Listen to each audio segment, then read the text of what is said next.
I was woken up from a dream this morning at 3 a.m.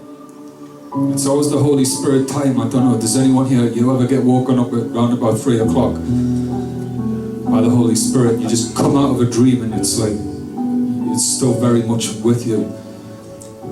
And in this dream it was so vivid, I could hear warfare like I've never heard before. It was so fierce. And we may have watched movies like Braveheart and things like that, and you watch like a battle take place on a movie, but I heard it.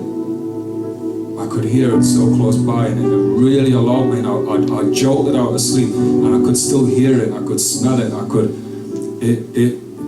The sense of the clash that was happening, the bam, the sense of what was coming against, the intent, what I could, that was just so weird. It was the intent of the enemy, so focused and committed in its attack,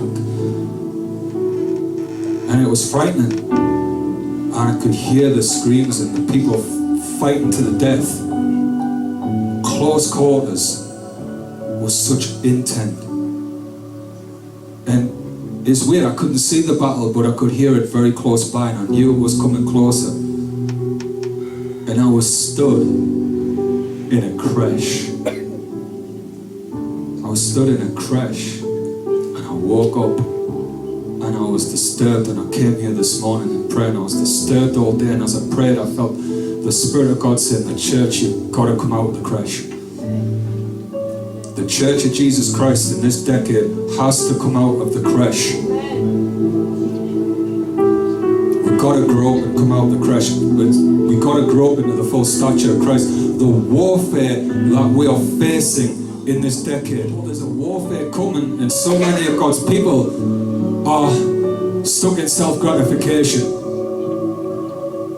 In the self-message of self-gratification, and God is saying, you've got to get ready for war. You have to get ready for war. Yeah. It's coming, and even a passive choice to say, oh well, that's whatever. That is a choice in itself. In the last decade, what's happened? When we entered 2010, who would have known that we'd end the decade with the way things are? There's a darkness increasing. But for those who are the remnant of God, those who don't want to sell out, there's a glory coming.